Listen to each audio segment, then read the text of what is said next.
야호! 드디어 우리 재산이 됐다.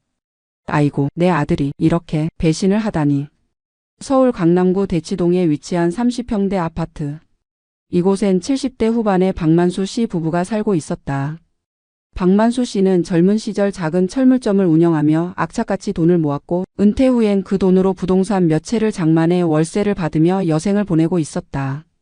아내 김순자 씨는 평생 남편을 내조하며 세 자녀를 키워냈다. 장남 박진우는 46살로 강남에서 작은 무역회사를 운영하고 있었다. 겉으로 보기엔 성공한 사업가였지만 실상은 빚더미에 앉아 하루하루 연명하는 신세였다. 그의 아내 이혜진은 명품 가방과 백화점 VIP 카드를 자랑하는 게 유일한 낙이었고 시댁 재산에 대한 집착은 그 누구보다 강렬했다. 둘째 아들 박진호는 42살로 평범한 회사원이었다. 성격이 온순하고 말이 없어서 가족 모임에서도 늘 구석에 앉아 형과 막내 사이에서 중재자 역할만 했다. 그의 아내 역시 조용한 성격이라 시댁 문제에 깊이 관여하지 않았다. 막내딸 박지은은 38살로 부산에서 작은 카페를 운영하며 홀로 살고 있었다. 어릴 적부터 독립심이 강했던 그녀는 대학 졸업 후 서울을 벗어나 자기만의 삶을 꾸려왔다. 부모와의 연락도 한 달에 한두 번 정도였고 명절에나 얼굴을 비추는 정도였다. 매달 첫째 주 일요일이면 박만수 씨네 집에선 가족 모임이 열렸다. 장남 부부는 빠짐없이 참석했다. 이혜진은 늘 명품 옷을 차려입고 나타나 시아버지에게 고급 한약과 건강식품을 선물로 가져왔다. 시어머니 김순자 씨의 손을 꼭 잡고 효도하는 며느리 코스프레를 완벽하게 해냈다. 반면 둘째 박진호 부부는 소박한 과일 바구니 정도를 들고 왔고 막내 박지은은 부산에서 올라오기 힘들다는 핑계로 자주 불참했다. 시간이 지나면서 부모님의 마음은 자연스럽게 장남 쪽으로 기울었다. 특히 박만수 씨는 장남이 사업한다는 이유로 유독 더 애정을 쏟았다. 하지만 그 이면엔 치밀한 계산이 숨어 있었다. 이혜진은 남편 박진우에게 끊임없이 속삭였다. 시아버지가 가진 부동산이 시가로 따지면 최소 20억은 넘는다는 것, 그 돈이 결국 세 남매에게 나뉘면 한 명당 겨우 6억에서 7억밖에 안 된다는 것, 차라리 미리 손을 써서 전부 자기들 몫으로 만들어야 한다는 것. 박진우는 처음엔 망설였다. 아무리 그래도 부모님을 속이는 건 양심에 걸렸기 때문이다. 하지만 회사 빚이 8억을 넘어서고 채권자들의 독촉 전화가 빗발치자 그의 마음도 흔들리기 시작했다. 이혜진은 남편의 약한 마음을 정확히 파고들었다. 그녀는 시아버지의 건강 상태를 체크하며 언제쯤 상속 문제가 현실화될지 계산하기 시작했다. 가족 모임은 겉으로 보기엔 평화로웠다. 박만수 씨는 손자 손녀들을 무릎에 앉히고 옛날 이야기를 들려줬고 김순자 씨는 정성스럽게 준비한 음식을 자식들 앞에 차려놨다. 장남 부부는 과하다 싶을 정도로 웃고 떠들었고 둘째 부부는 조용히 밥만 먹었으며 전화로 참여한 막내는 형식적인 안부 인사만 건넸다. 하지만 식탁 아래에선 이혜진의 발이 남편의 종아리를 툭툭 건드렸다. 시아버지의 인감도장이 어디 있는지 슬쩍 확인해 보라는 신호였다. 박진우는 화장실 간다는 핑계로 자리를 떴고 부모님 방을 지나치며 서랍장 위치를 눈으로 후었다. 이 모든 게 치밀하게 계획된 연극이었다. 그해 가을 박만수 씨의 건강에 이상 신호가 왔다. 만성적으로 느껴지던 소화불량이 심해졌고 식욕도 급격히 떨어졌다. 김순자 씨가 걱정스러운 마음에 병원 검진을 권했지만 박만수 씨는 나이 들면 다 그런 거라며 대수롭지 않게 넘겼다. 하지만 체중이 한 달 만에 5kg 이상 빠지자 결국 종합병원을 찾았다. 검사 결과는 청천벽력 같았다. 췌장암 말기. 의사는 수술도 어렵고 항암 치료 효과도 기대하기 힘들다는 진단을 내렸다. 남은 시간은 길어야 6개월에서 1년 정도라는 냉혹한 선고였다. 박만수 씨 부부는 그 자리에서 무너졌다. 70평생을 함께 산 아내는 진료실 밖에서 주저앉아 울음을 터뜨렸다.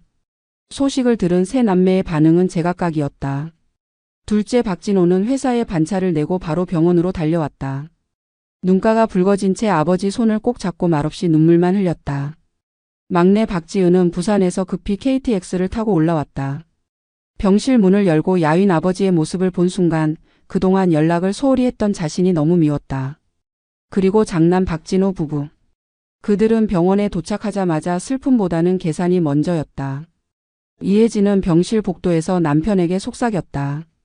이제 시간이 얼마 없으니 서둘러야 한다고 재산 정리를 미리 해두지 않으면 나중에 상속세만 몇 억이 나올 거라고. 그러니 지금 당장 움직여야 한다고. 박진우는 고개를 끄덕였다. 그의 눈엔 아버지에 대한 걱정보다 재산에 대한 욕심이 더 크게 번져 있었다. 박만수 씨가 췌장암 말기 진단을 받은 후 집안 분위기는 완전히 달라졌다. 한때 목소리 크고 활력 넘치던 가장은 하루가 다르게 쇠약해져 갔다. 항암 치료는 부작용만 심할 뿐 효과가 거의 없었고 의사는 결국 완화 치료로 방향을 틀었다. 병원과 집을 오가며 고통스러운 나날이 이어졌다. 김순자 씨는 남편의 병간호를 위해 밤낮 없이 매달렸지만 70이 넘은 나이에 체력적 한계가 명확했다. 무릎도 아프고 허리도 굽어 제대로 간호하기 힘들었다. 그때 장남 박진호 부부가 나섰다. 이혜진은 시어머니에게 정중하게 제안했다. 어머님 혼자서는 힘드실 테니 자기들이 아버님 병간호를 전담하겠다고, 집도 강남이라 병원과 가까우니 오히려 편할 거라고, 어머님은 좀 쉬시면서 가끔 병문안만 오시면 된다고. 김순자 씨는 처음엔 망설였다. 남편 곁을 떠나고 싶지 않았기 때문이다. 하지만 연일 이어지는 간호에 지쳐 쓰러질 지경이었고 며느리의 적극적인 태도에 결국 마음을 열었다. 박만수 씨도 아들 집에서 지내는 게 아내한테 부담을 덜어줄 거라 생각했다. 그렇게 박만수 씨는 장남 집으로 거처를 옮겼다. 처음 일주일은 이혜진도 나름 성실하게 간호했다. 약 시간을 챙기고 식사를 준비하며 시아버지를 돌봤다. 하지만 그건 어디까지나 거칠애였다. 진짜 목적은 따로 있었다. 박만수 씨가 집으로 오면서 가져온 짐 속에는 중요한 서류들이 들어 있었다. 부동산 등기권리증, 은행 통장, 그리고 인감도장. 이혜진은 시아버지가 잠든 사이 슬그머니 짐을 뒤졌다. 서류 가방 안쪽 지퍼 주머니에서 도장과 인감증명서를 발견한 순간 그녀의 입가엔 차갑게 미소가 번졌다. 이제 준비는 끝났다. 박진호는 아내의 계획을 들으며 여전히 망설였다. 아버지가 살아계신데 이런 짓을 해도 되는 건가 하는 죄책감이 밀려왔다. 하지만 이혜진은 냉정했다. 회사 빚이 10억 가까이 된 지금 이걸 안 하면 당신도 나도 길바닥에 나앉는다고. 아버지가 돌아가시고 나면 상속 문제로 둘째랑 막내랑 싸워야 하는데 그때 가서 무슨 수로 전부 챙기겠냐고. 지금 아니면 기회가 없다고 남편을 다그쳤다. 결국 박진호는 아내의 말에 무릎을 꿇었다. 그는 아버지의 인감도장을 들고 법무사 사무실로 향했다. 법무사는 중년의 남성으로 이런 일엔 익숙한 듯 별다른 질문 없이 서류를 준비해줬다. 부동산 소유권 이전 등기 서류였다. 박만수 씨 명의로 되어 있던 강남 아파트 한 채와 목동 오피스텔 2채, 그리고 지방의 상가 건물 한 채가 모두 박진호 명의로 이전되는 내용이었다. 법무사는 인감증명서와 등기권리증, 그리고 도장을 확인하고는 일사천리로 등기 절차를 진행했다. 박진호는 그 자리에서 수수료로 200만 원을 현금으로 건넸다. 영수증도 받지 않았다. 흔적을 남기고 싶지 않았기 때문이다. 등기가 완료되기까지는 약 2주일이 걸렸다. 그 사이 박진호 부부는 아무렇지 않은 척 시아버지를 간호했다. 박만수 씨는 자신의 재산이 아들 명의로 넘어간 줄 꿈에도 몰랐다. 그는 매일 진통제에 의존하며 고통 속에서 하루하루를 버텼다. 가끔 정신이 또렷할 때면 아내와 자식들 얘기를 했다. 특히 막내 박지은 걱정을 많이 했다. 결혼도 안 하고 부산에서 혼자 사는 딸이 마음에 걸렸다. 자기가 죽고 나면 재산을 공평하게 3등분해서 나눠주라고 아내에게 당부했다. 김순자 씨는 남편의 손을 잡고 눈물을 흘리며 고개를 끄덕였다. 하지만 그 약속이 이미 깨진 뒤라는 사실을 그녀는 알지 못했다. 이혜진은 등기 이전이 완료되자 본색을 드러내기 시작했다. 시아버지에게 주는 음식의 질이 떨어졌다. 예전엔 영양죽이나 보양식을 정성스럽게 준비했지만 이젠 편의점 도시락이나 배달 음식으로 때웠다. 약도 시간 맞춰주지 않았다. 시아버지가 아프다고 호소해도 대충 진통제만 던져주고는 자기 일을 했다. 박진호는 아내의 태도가 변한 걸 눈치챘지만 아무 말도 하지 못했다. 자기도 공범이었기 때문이다. 박만수 씨는 며느리의 차가운 태도에 서운함을 느꼈지만 병든 몸으로 뭐라 할 기력도 없었다. 한 달쯤 지났을 때 김순자 씨가 며느리에게 물었다. 남편이 좀 나아졌는지, 병원은 제때 가고 있는지. 이혜진은 능숙하게 거짓말을 늘어놨다. 아버님 상태가 많이 좋아지셨고 의사도 잘 관리하면 1년은 더 사실 수 있을 거라고 했다며 걱정 마시라고 말했다. 하지만 실상은 정반대였다. 박만수 씨는 하루가 다르게 악화되고 있었다. 통증은 심해졌고 몸무게는 더 빠졌으며 얼굴은 핏기 없이 창백했다. 둘째 박진호가 병문안을 왔을 때 형수에게 물었다. 아버지 상태가 왜 이렇게 안 좋아 보이냐고. 이혜진은 짜증 섞인 목소리로 대답했다. 암 환자가 원래 이런 거라고 신경 쓰지 말고 자기 일이나 하라고 쏘아붙였다. 박진호는 더 이상 묻지 못하고 돌아갔다. 막내 박지은은 부산에서 일주일에 한 번씩 전화를 걸어 아버지 안부를 물었다. 하지만 전화를 받는 건 늘 형수 이혜진이었다. 이혜진은 아버지가 주무시고 계시다거나 컨디션이 안 좋아서 통화가 어렵다는 핑계를 댔다. 박지은은 불안했다. 직접 올라가서 아버지를 뵙고 싶었지만 카페 일이 바빠서 자주 서울을 오갈 수 없었다. 그녀는 형수를 믿는 수밖에 없었다. 하지만 그 믿음이 얼마나 어리석은 것인지 나중에야 깨닫게 된다. 등기 이전 후 한 달 반쯤 지났을 때였다. 박만수 씨의 상태가 급격히 나빠졌다. 통증이 너무 심해 거의 의식을 잃을 지경이었고 호흡도 가빠졌다. 이혜진은 그제서야 황급히 구급차를 불렀다. 병원 응급실에 실려간 박만수 씨는 중환자실로 옮겨졌다. 의사는 가족들에게 마음의 준비를 하라고 통보했다. 이제 시간 문제라는 것이었다. 김순자 씨는 병원으로 달려와 남편 곁을 지켰고 둘째와 막내도 급히 연락을 받고 모였다. 그렇게 박만수 씨는 중환자실에서 생사의 기로에 놓였고 가족들은 병원 복도에서 밤을 지새웠다. 하지만 그 누구도 몰랐다. 이미 재산은 장남에게 넘어갔다는 사실을. 박만수 씨가 중환자실에서 사경을 헤매는 동안 장남 박진호 부부는 한시름 놓고 있었다. 부동산 등기 이전은 이미 완료됐고 법적으로 모든 재산은 박진호 명의였다. 이제 아버지가 돌아가시면 상속 문제로 다툴 일도 없었다. 이미 소유권은 넘어온 상태니까. 이혜진은 남편에게 속삭였다. 이제 마지막 단계만 남았다고. 은행 계좌도 정리해야 한다고. 박만수 씨 명의로 된 예금 계좌에는 약 3억 원 정도의 현금이 들어 있었다. 이 돈도 놓칠 수 없었다. 하지만 은행 계좌 이체는 부동산 등기보다 까다로웠다. 본인이 직접 은행에 가서 신분증을 제시해야 했고 고액 인출의 경우 추가 확인 절차가 필요했다. 박진우는 고민에 빠졌다. 아버지는 지금 중환자실에 누워 계시고 의식도 거의 없는 상태였다. 은행에 모시고 갈 수도 없었다. 그때 이혜진이 또 한 가지 계획을 꺼냈다. 위임장을 위조하자는 것이었다. 박만수 씨가 아들에게 재산 관리를 위임한다는 내용의 위임장을 만들고 거기에 인감 도장을 찍어서 은행에 제출하면 된다는 것이었다. 박진호는 이번엔 정말 주저했다. 부동산 등기는 그나마 나중에 상속받을 걸 미리 받는 거라고 자기 합리화가 가능했지만 위임장 위조는 명백한 범죄였다. 발각되면 감옥에 갈 수도 있었다. 하지만 이혜진은 물러서지 않았다. 지금 물러서면 모든 게 수포로 돌아간다고 3억이 어디 작은 돈이냐고 이 돈으로 회사 빚을 갚고 새 출발을 할 수 있다고 남편을 설득했다. 결국 박진우는 또다시 아내의 말에 넘어갔다. 그는 집에 있던 프린터로 위임장 양식을 출력하고 아버지의 이름을 직접 서명란에 적어 넣었다. 필체를 흉내 내려고 몇 번이나 연습했다. 그리고 인감 도장을 찍었다. 서류는 그럴듯하게 완성됐다. 다음 날 박진우는 은행을 찾았다. 강남의 한 시중은행 지점이었다. 그는 창구 직원에게 위임장과 인감증명서를 제출하며 아버지의 계좌에서 3억 원을 인출하겠다고 밝혔다. 창구 직원은 서류를 확인하더니 잠시 기다려달라고 했다. 박진호의 심장은 미친 듯이 뛰었다. 혹시 들킨 건 아닐까? 식은땀이 등을 타고 흘렀다. 10분 정도 지나 지점장이 나왔다. 지점장은 박진호를 별실로 안내했다. 박진호는 최대한 침착함을 유지하려 애썼다. 지점장은 조심스럽게 물었다. 아버님께서 직접 오시기 어려운 상황인지 고액 인출이라 본인 확인이 필요한데 가능한지. 박진호는 준비한 거짓말을 늘어놨다.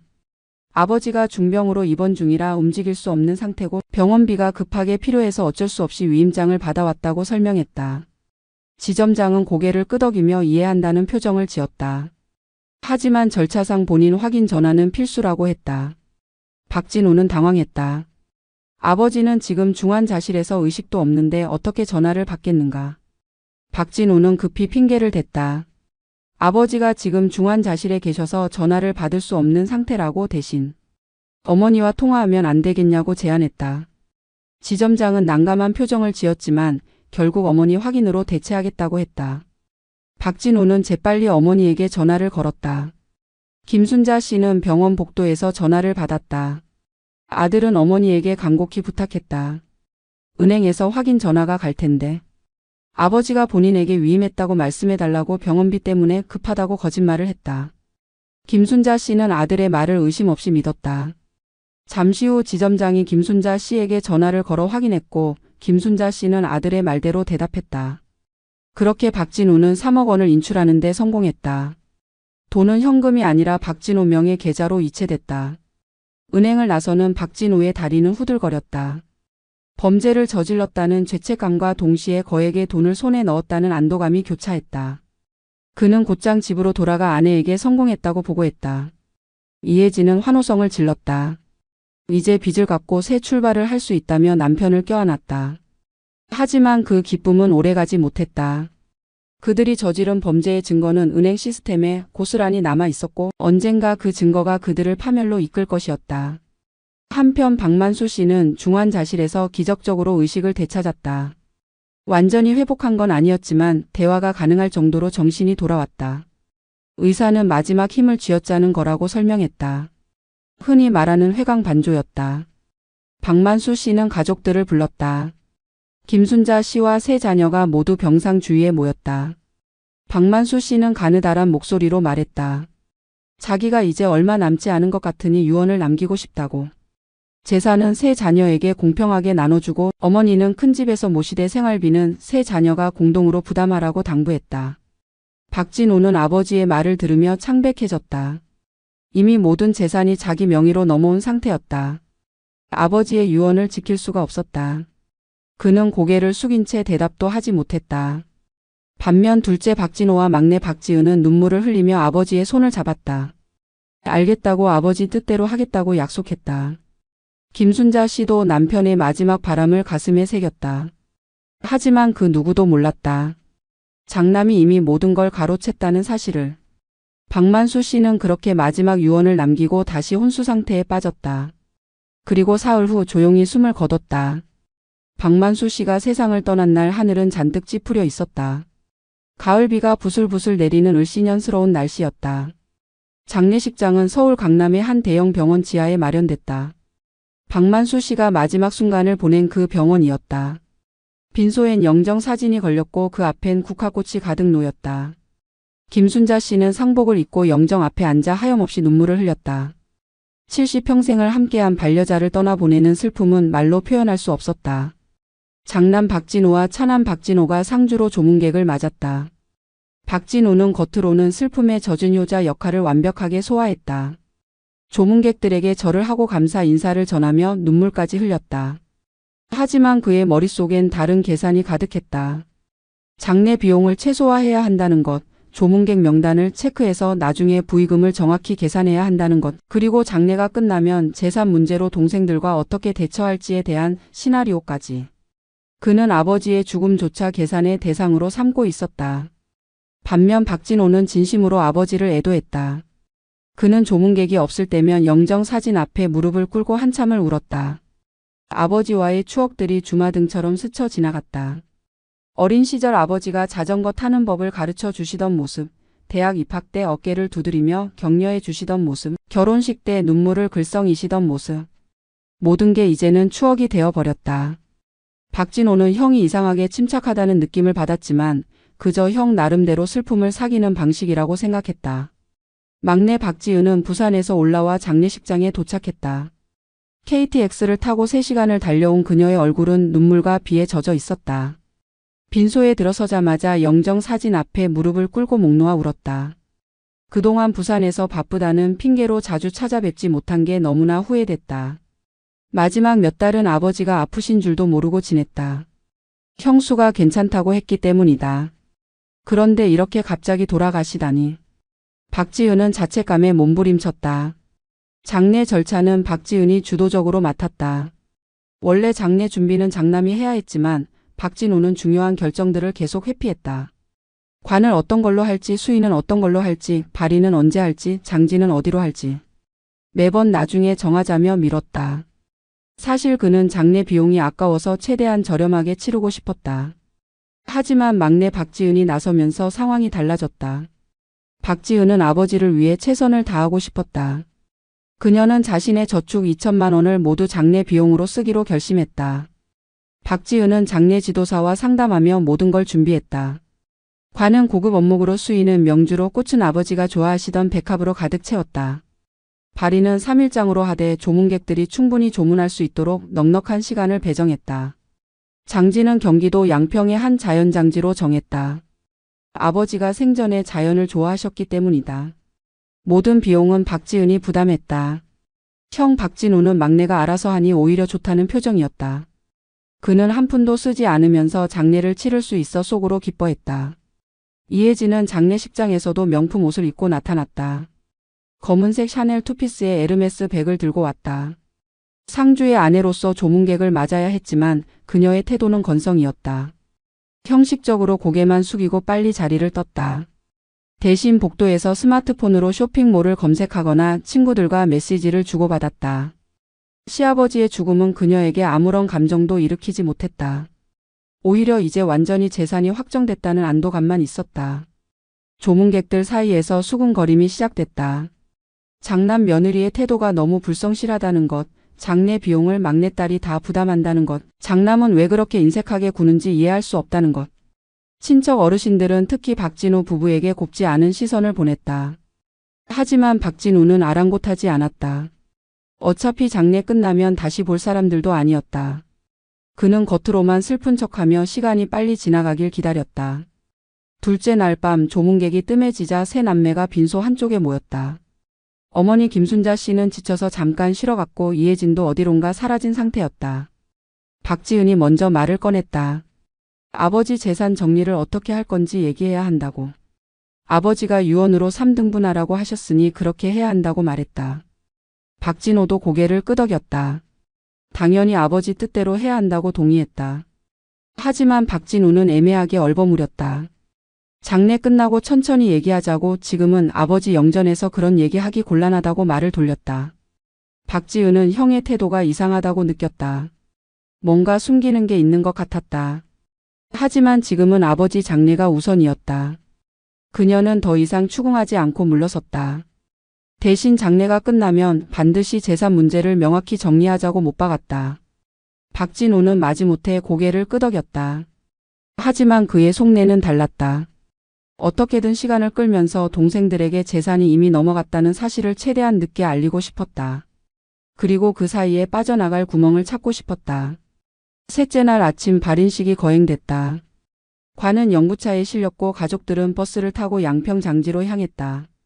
가을 비는 여전히 내리고 있었다. 장지에 도착하자 장례 지도사의 안내에 따라 하관식이 진행됐다.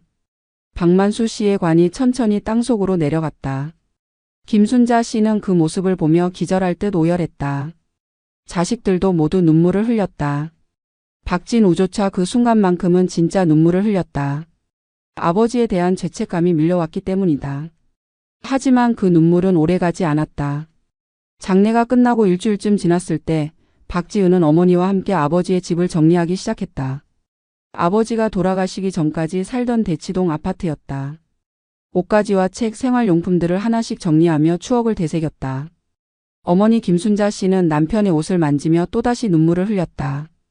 박지은은 어머니를 위로하며 함께 정리를 계속했다. 그러다가 아버지 방 장롱을 열었을 때 뭔가 이상한 점을 발견했다. 장롱 깊숙한 곳 낡은 서류 가방이 하나 놓여 있었다. 박지은은 그 가방을 꺼내 열어봤다. 안에는 각종 서류들이 들어 있었다. 오래된 보험 증서, 은행 통장 사본, 부동산 계약서들.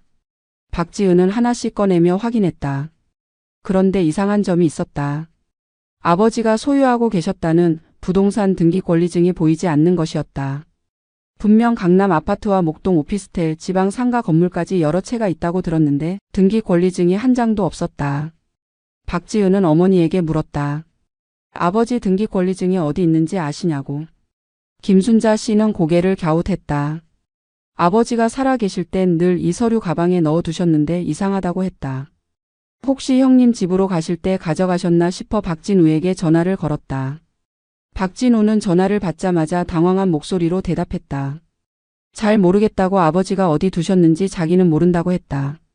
박지은은 형의 목소리에서 뭔가 숨기는 느낌을 받았다. 하지만 확신은 없었다. 며칠 후 박지은은 아버지의 은행 거래 내역을 확인해 보기로 했다. 상속 절차를 위해 필요하기도 했고 아버지의 재정 상태를 정확히 파악하고 싶었다. 그녀는 아버지의 통장과 인감 도장을 가지고 은행을 찾았다.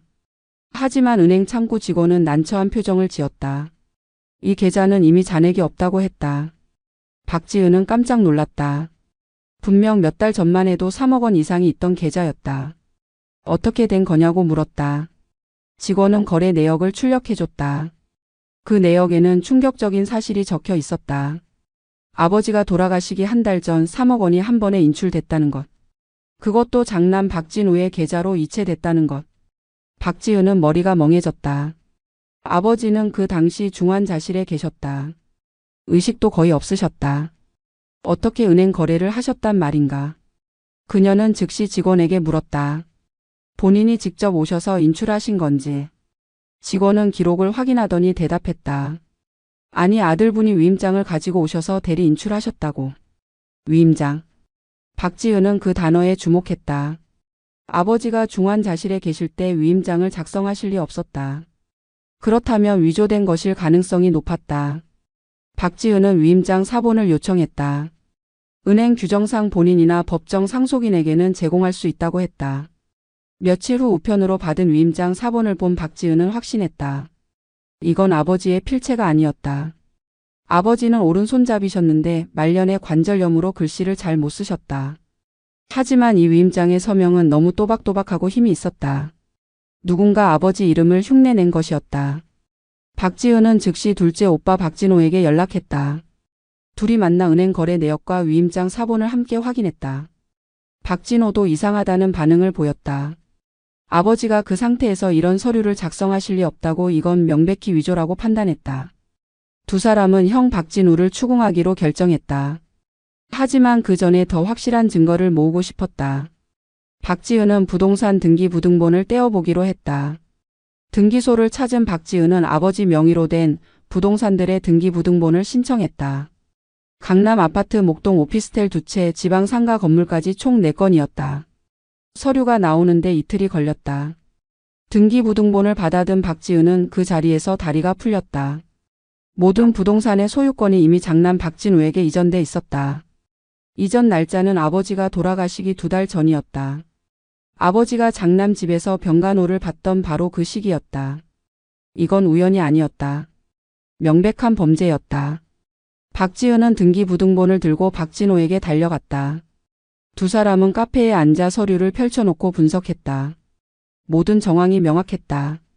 박진우가 아버지를 자기 집으로 모셔온 것도, 병간호를 자처한 것도, 다른 가족들의 방문을 최대한 막은 것도 모두 재산을 빼돌리기 위한 계획이었다. 박진호는 분노로 떨었다. 어떻게 형이 이럴 수 있냐고, 아버지를 이용해서 재산을 훔치다니, 짐승만도 못하다고 욕을 퍼부었다. 박지은도 울분을 참을 수 없었다. 하지만 그녀는 냉정함을 잃지 않으려 애썼다. 박지은은 변호사와 상담하기로 결정했다. 법적으로 어떻게 대응할 수 있는지 알아보고 싶었다.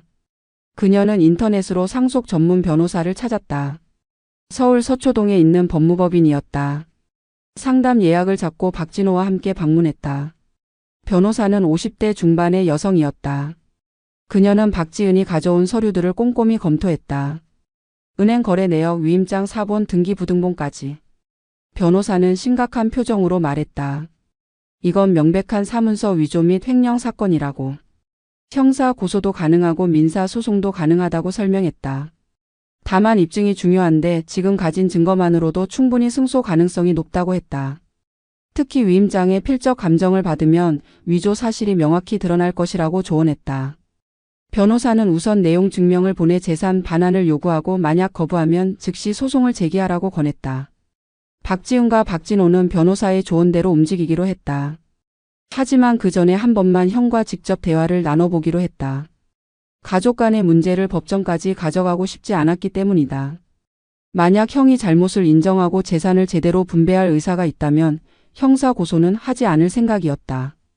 박지은은 형에게 전화를 걸어 만나자고 했다. 박진호는 처음엔 바쁘다며 거절했지만 박지은이 강하게 요구하자 어쩔 수 없이 약속을 잡았다. 사흘 후 세 남매는 강남의 한 커피숍에서 만났다. 박진호는 불편한 표정으로 자리에 앉았다. 무슨 일이냐고 건성으로 물었다. 박지은은 가방에서 서류들을 꺼내 테이블 위에 펼쳤다. 은행 거래 내역, 위임장, 사본, 등기 부등본. 박진호의 얼굴이 순식간에 창백해졌다. 박지은은 차분하지만 단호한 목소리로 물었다. 이게 대체 뭐냐고. 형이 아버지 재산을 몰래 빼돌린 거냐고. 박진호는 말을 더듬으며 변명하기 시작했다. 그는 아버지가 살아계실 때 허락을 받았다고 거짓말을 늘어놨다. 아버지가 세금 문제 때문에 미리 명의를 이전하라고 하셨다고, 나중에 다시 나눠주려고 했다고 둘러댔다. 하지만 박진호가 소리쳤다. 거짓말하지 말라고. 아버지는 그때 의식도 없으셨다고. 게다가 은행 계좌까지 왜 빼돌렸냐고 따졌다. 박진호는 더 이상 변명할 말이 없었다. 그는 고개를 떨구고 침묵했다. 커피숍 안이 순간 얼어붙었다.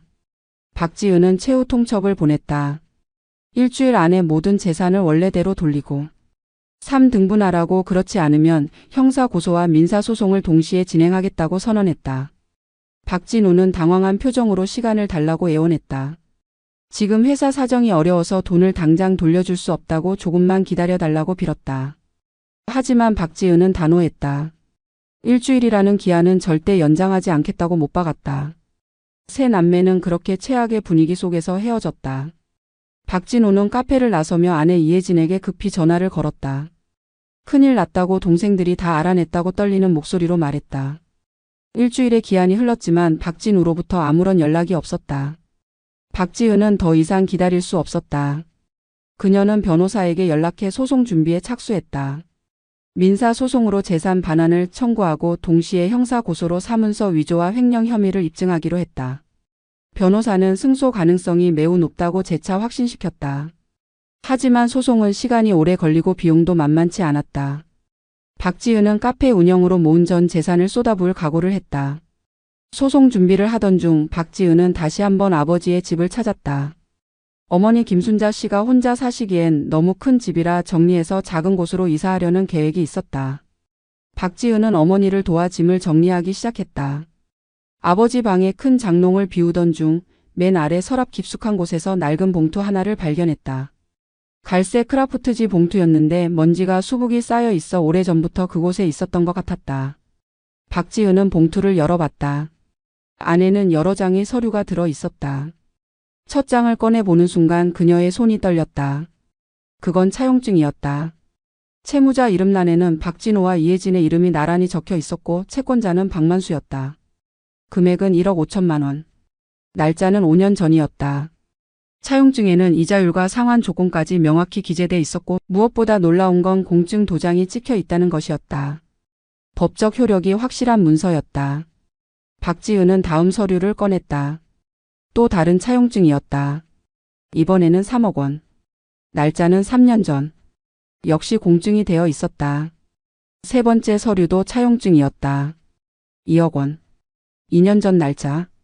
박지은은 믿을 수 없다는 표정으로 모든 차용증을 테이블 위에 펼쳐놓았다. 총 4장의 차용증. 합계 금액은 6억 5천만 원에 달했다. 모두 장남 부부가 아버지에게 빌린 돈이었다. 그리고 단 한 푼도 갚지 않은 상태였다. 어머니 김순자 씨를 불러 함께 서류를 확인했다. 김순자 씨는 그제야 기억을 되살렸다. 5년 전 장남이 사업 자금이 필요하다며 돈을 빌려달라고 했던 일, 아버지가 노후 자금을 털어 도와줬던 일. 그 후로도 몇 차례 더 돈을 빌려갔다. 매번 곧 갚겠다고 약속했지만 한 번도 지켜지지 않았다. 아버지는 혹시라도 아들이 상처받을까봐 독촉도 하지 않으셨다. 그저 차용증만 받아두고 조용히 기다리셨다. 김순자 씨는 남편이 왜 이 서류들을 장롱 깊숙이 숨겨두셨는지 이제야 이해했다. 아들을 믿고 싶었지만 혹시 모를 상황에 대비해 증거는 남겨두신 것이었다. 박지은은 차용증을 사진으로 찍어 박진호에게 보냈다. 박진호는 전화로 경악을 금치 못했다. 형이 부모님께 6억이 넘는 돈을 빌리고도 갚지 않았다니, 그러면서 재산까지 빼돌렸다니 도저히 이해할 수 없다고 분노했다. 박지은은 이 차용증을 소송의 추가 증거로 제출하기로 결정했다. 이제 단순히 재산을 되찾는 것뿐만 아니라 형이 빌려간 돈까지 모두 받아내야 했다. 법적으로 계산하면 원금의 약정 이자까지 더하면 8억 원이 넘는 금액이었다. 박지은은 변호사에게 차용증 사본을 보냈다. 변호사는 이 증거가 결정적이라고 평가했다. 공증까지 된 차용증이라 법적 효력이 명확하고 채무 사실을 부정하기 어렵다고 설명했다. 더욱이 박진우가 채무를 갚지 않은 상태에서 아버지의 재산까지 빼돌렸다는 사실은 악의성을 입증하는 중요한 증거가 된다고 했다. 변호사는 즉시 채무 이행 소송도 함께 제기하자고 제안했다. 박지은은 동의했다. 이제 형과의 전쟁은 피할 수 없게 됐다. 박지은은 형 박진우에게 문자 메시지를 보냈다. 차용증을 발견했다는 내용과 함께 사진을 첨부했다. 그리고 마지막 경고를 보냈다. 이틀 안에 모든 재산과 빚을 정산하지 않으면 법적 조치를 취하겠다고. 박진우는 문자를 받고 휴대폰을 집어 던질 뻔했다. 그는 아버지가 차용증을 보관하고 있었다는 사실을 까맣게 잊고 있었다.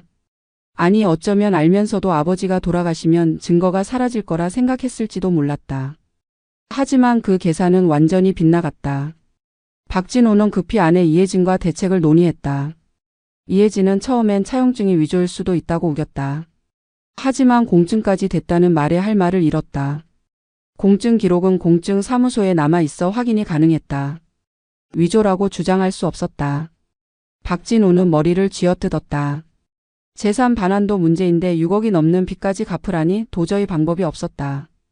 그의 회사는 이미 부도 직전이었고 개인 재산도 거의 없었다. 아니 있는 거라곤 아버지한테서 빼돌린 부동산뿐이었다.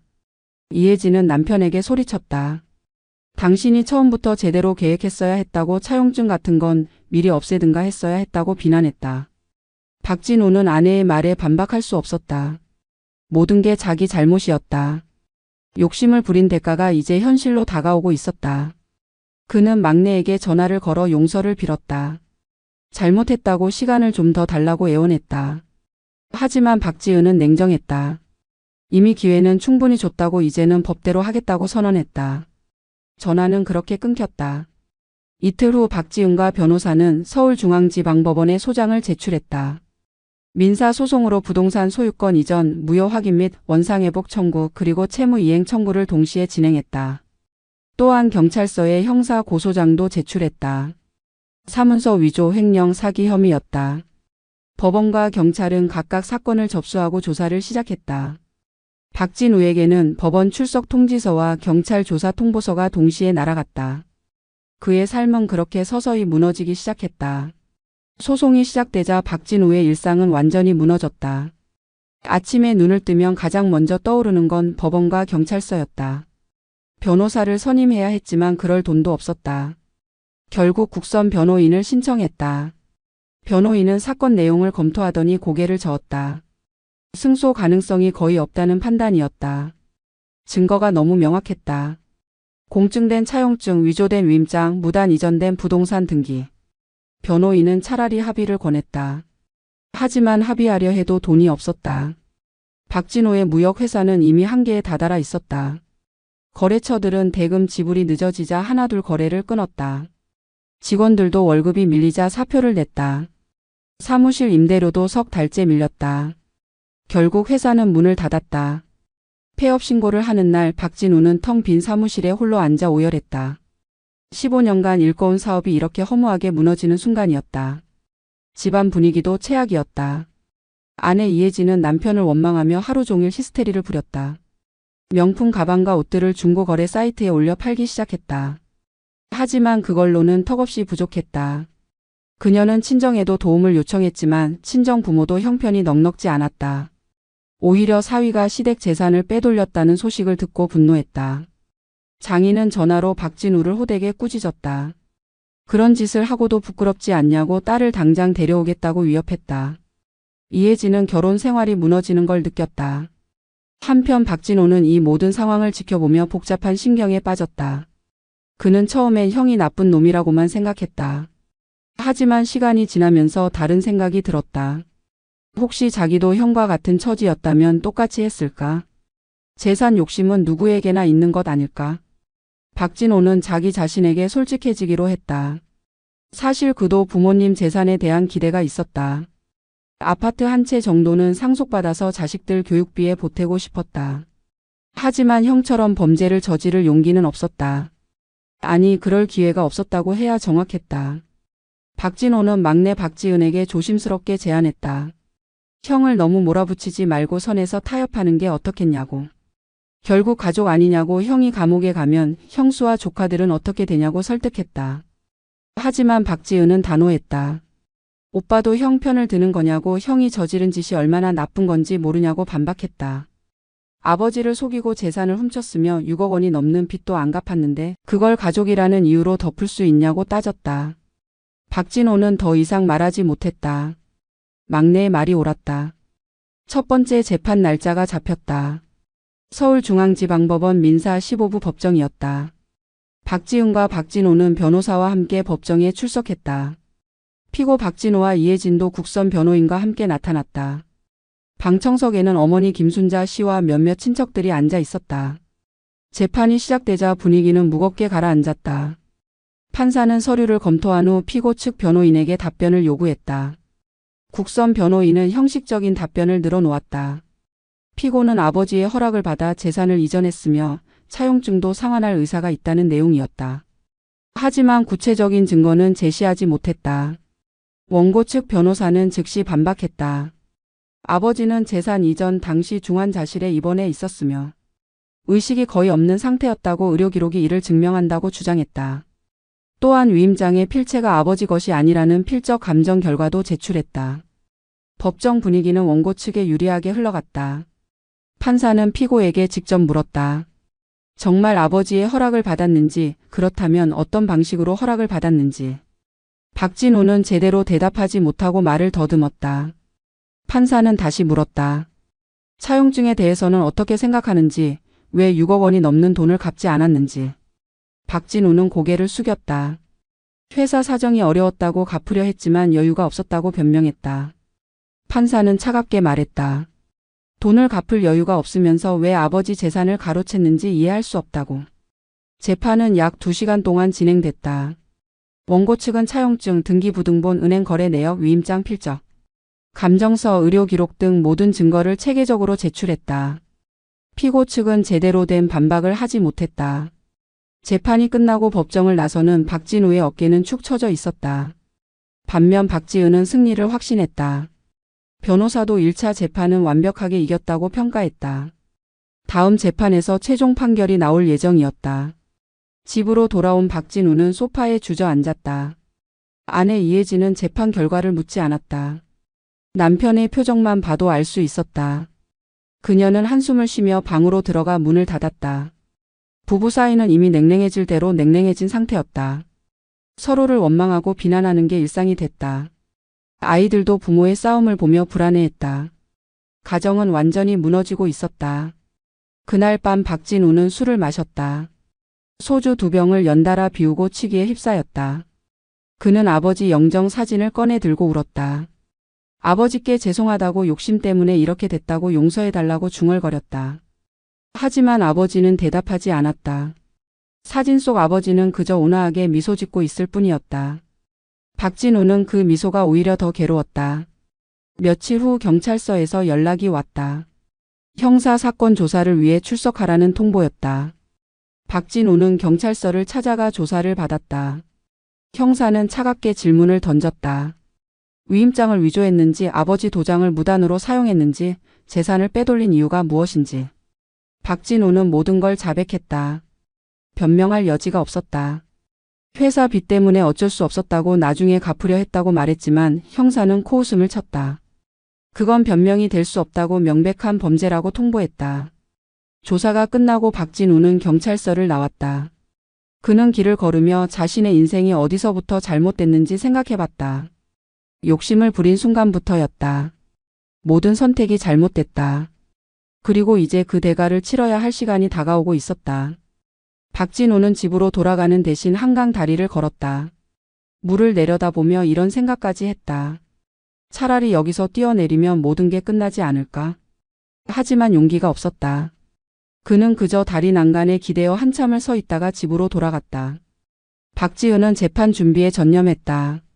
변호사와 매주 만나 전략을 논의했고 추가 증거를 수집했다. 특히 아버지의 의료 기록을 상세히 분석해 재산 이전 당시 아버지가 의사 결정을 할 수 없는 상태였음을 명확히 입증하려 했다. 담당 의사와 간호사들의 진술서도 받았다.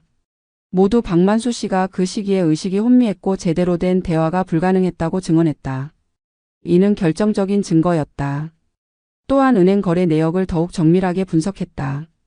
박진우가 인출한 3억 원이 어디로 흘러갔는지 추적했다. 계좌 이체 기록을 보니 대부분 채권자들에게 빚을 갚는 데 사용됐다. 일부는 이혜진의 명품 구매에 일부는 생활비로 쓰였다. 단 한 푼도 아버지 병원비나 부모님을 위해 쓰이지 않았다. 이 사실 역시 악의성을 입증하는 증거로 제출됐다.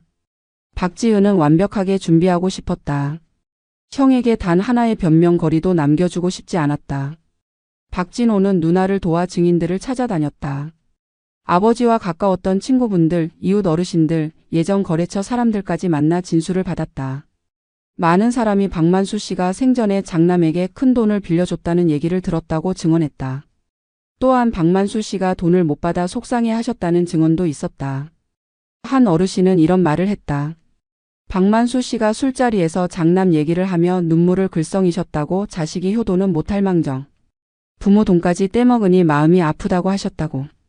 그 증언을 들은 박진호는 가슴이 찢어지는 것 같았다. 어머니 김순자 씨도 법정 증인으로 나서기로 했다. 처음엔 자식 간의 싸움에 끼어들고 싶지 않았다. 하지만 박지은이 설득했다. 아버지가 억울하게 당하신 걸 바로 잡아야 한다고 어머니가 진실을 말씀해 주셔야 한다고. 김순자 씨는 결국 동의했다. 그녀는 법정에서 장남이 어떻게 아버지를 속였는지, 차용증에 돈을 왜 갚지 않았는지, 재산을 몰래 빼돌린 정황을 모두 증언하기로 했다. 이는 박진우에게 치명타가 될 것이었다. 한편 박진우 측도 나름의 준비를 했다. 국선 변호인은 정상 참작 사유를 만들려 애썼다. 박진우가 회사 부도로 심각한 경제적 어려움에 처했다는 점, 가족을 부양해야 하는 부담이 있었다는 점, 진심으로 반성하고 있다는 점 등을 강조하기로 했다. 하지만 이는 법적 책임을 면하기엔 턱없이 부족한 논리였다. 변호인 스스로도 알고 있었다. 이 사건은 질 수밖에 없는 싸움이었다. 이혜진은 남편과 상의 끝에 한 가지 계획을 세웠다. 만약 재판에서 지면 재산을 모두 넘겨줘야 하는데 그 전에 팔 수 있는 건 최대한 팔아서 현금을 숨기자는 것이었다. 아버지한테서 받은 부동산 중 오피스텔 한 채를 금매로 내놓았다. 시세보다 2억 원이나 싸게 매물을 냈고 한 달 만에 팔렸다. 현금 5억 원이 계좌로 들어왔다. 이혜진은 그 돈을 남편 몰래 자기 명의 비밀 계좌로 옮겼다. 만약 모든 게 망하더라도 최소한 이 돈으로 재기할 수 있을 거라 생각했다. 하지만 이 거래는 곧 박지은의 변호사에게 포착됐다. 변호사는 부동산 등기부등본을 정기적으로 확인하고 있었고 오피스텔이 제3자에게 매각된 사실을 발견했다. 즉시 법원에 나머지 부동산에 대한 가압류 신청을 냈다. 법원은 신청을 받아들였고 박진우 명의의 모든 부동산에 가압류가 걸렸다. 더 이상 마음대로 처분할 수 없게 된 것이었다. 박진우와 이혜진은 자신들의 계획이 실패했음을 깨달았다. 가압류 소식을 들은 이혜진은 패닉에 빠졌다. 남은 부동산까지 묶여버리면 정말 빈털터리가 되는 것이었다. 그녀는 남편에게 소리를 질렀다. 당신이 제대로 처리했어야 했다고 이제 어떻게 하냐고 히스테리를 부렸다. 박진우는 아내의 비난을 고스란히 받아들일 수밖에 없었다. 모든 게 자기 잘못이었다. 그는 소파에 앉아 머리를 감싸 쥐었다. 출구가 보이지 않았다. 박지은의 변호사는 추가로 이혜진을 사기 방조 혐의로 고소했다. 이혜진이 남편을 부추겨 범행을 주도했다는 정황이 있었기 때문이다. 실제로 이혜진은 처음부터 계획을 세운 장본인이었다. 시아버지의 인감도장을 찾아내고 법무사를 알아보고 은행 거래까지 시나리오를 짠 사람이 바로 그녀였다. 경찰 조사에서 박진우가 이 사실을 진술했고 이혜진도 조사를 받게 됐다. 부부는 이제 서로를 탓하며 책임을 떠넘기기 시작했다. 이혜진은 경찰서에서 조사를 받으며 남편에게 모든 책임을 떠넘겼다. 자기는 남편이 시키는 대로 했을 뿐이라고 아무것도 몰랐다고 주장했다. 하지만 증거는 그녀의 거짓말을 반박했다. 은행 거래 당일 이혜진이 남편에게 보낸 문자 메시지가 복원됐다. 거기엔 빨리 처리하라는 독촉과 함께 구체적인 지시사항이 담겨 있었다. 형사는 이혜진에게 차갑게 말했다. 거짓말하지 말라고, 증거가 다 있다고. 이혜진은 할 말을 잃었다. 재판 날짜가 다가올수록 박진우와 이혜진의 관계는 더욱 악화됐다. 서로를 원망하고 비난하는 게 일상이 됐다. 이혜진은 남편이 무능해서 이렇게 됐다고 욕했고 박진호는 아내가 부추기지 않았으면 이런 일이 없었을 거라고 대받아쳤다. 부부싸움은 매일 밤 계속됐고 아이들은 무서워서 방문을 잠그고 숨었다. 가정은 완전히 파탄났다. 박지은은 재판 전날 밤 어머니와 오빠와 함께 모였다. 세 사람은 아버지 영정 앞에 앉아 차례를 지냈다. 소주 한 잔을 따르고 절을 올렸다. 박지은은 아버지께 말했다. 내일 재판에서 꼭 이기겠다고 아버지가 당하신 억울함을 꼭 풀어드리겠다고 다짐했다. 김순자 씨는 남편 영정을 보며 눈물을 흘렸다. 당신이 살아 계셨으면 이런 일이 없었을 텐데 자식 때문에 마음 고생하시다 가셨다고 오열했다. 박진호는 조용히 술잔을 들이켰다. 내일이면 모든 게 결정될 것이었다. 재판 당일 서울중앙지방법원은 이른 아침부터 사람들로 붐볐다. 박지은 측 가족과 친척들이 대거 방청석을 채웠다. 반대편에는 박진호와 이혜진이 초췌한 모습으로 앉아 있었다. 두 사람의 표정은 패배를 예감한 듯 어두웠다. 이혜진은 평소 즐겨 입던 명품 옷 대신 검은색 정장을 입고 왔다. 화장도 하지 않은 맨얼굴이었다. 박진호는 양복이 구겨진 채 넥타이도 제대로 매지 못한 모습이었다. 두 사람 모두 지난 몇 달간 얼마나 고통받았는지 얼굴에 고스란히 드러났다. 판사가 입장하고 재판이 시작됐다. 이번이 최종 변론이자 판결이 내려지는 날이었다. 원고 측 변호사가 먼저 최종 의견을 진술했다. 그는 차분하지만 강력하게 주장했다. 피고 박진호와 이혜진은 박만수 씨가 중병으로 의사 결정 능력을 상실한 상태를 악용해 재산을 빼돌렸다고 이는 명백한 사기와 횡령이라고 강조했다. 또한 6억 원이 넘는 빚을 갚지 않은 채 재산까지 훔쳤다는 점에서 악의성이 명확하다고 지적했다. 변호사는 증거를 하나씩 제시하며 논리를 전개했다. 의료기록상 박만수 씨는 재산 이전 당시 중환자실에서 의식이 혼미한 상태였고 위임장의 필적 감정 결과 아버지의 글씨가 아닌 것으로 확정됐으며 공증된 차용증들은 피고가 채무를 부정할 수 없는 결정적 증거라고 설명했다. 또한 피고들이 재산을 은닉하려 오피스텔을 금매로 처분한 사실까지 덧붙였다. 법정은 숨소리조차 들릴 정도로 조용했다. 피고 측 국선 변호인이 반론했지만 힘이 없었다. 그는 피고들이 경제적 어려움에 처해 어쩔 수 없었다는 점, 가족을 부양해야 하는 책임이 있었다는 점, 깊이 반성하고 있다는 점을 강조했다. 하지만 이는 정상 참작 사유일 뿐 범죄를 정당화할 수는 없었다. 판사는 무표정하게 변호인의 말을 들었다. 법정 안 모든 사람이 알고 있었다. 이미 승부는 결정됐다는 것을. 판사는 증인 신문을 진행했다. 첫 번째 증인은 어머니 김순자 씨였다. 그녀는 떨리는 목소리로 증언대에 섰다. 판사가 물었다. 남편 박만수 씨가 장남에게 재산을 넘겨주라고 지시한 적이 있는지. 김순자 씨는 고개를 저었다. 남편은 죽는 순간까지 재산을 세 자녀에게 공평하게 나눠주라고 당부했다고 증언했다. 장남이 몰래 재산을 빼돌린 사실을 알고 충격을 받았다고 남편이 이 사실을 알았다면 얼마나 슬퍼하셨을지 모르겠다고 눈물로 말했다. 다음 증인은 아버지의 주치의였다. 의사는 의료 기록을 근거로 명확하게 증언했다. 박만수 씨는 재산 이전 시점에 췌장암 말기로 극심한 통증과 진통제, 부작용으로 인해 정상적인 의사 결정이 불가능한 상태였다고 중환자실 기록을 보면 그 시기에 거의 혼수 상태였다고 설명했다. 따라서 본인이 직접 재산 이전을 지시하거나 위임장을 작성할 수 없었다고 단언했다. 이 증언은 결정타였다. 판사는 피고들에게 직접 질문했다. 박진우에게 물었다. 아버지가 정말 허락하셨다면 왜 다른 가족들에게 알리지 않았는지, 왜 몰래 진행했는지. 박진우는 대답하지 못했다. 그저 고개를 숙인 채 침묵했다. 판사는 이혜진에게도 물었다.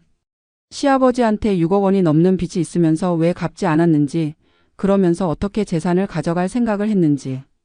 이혜진도 할 말이 없었다. 그녀는 눈물을 흘리며 잘못했다고만 반복했다. 최후 진술 시간이 주어졌다. 박진우가 떨리는 목소리로 말했다.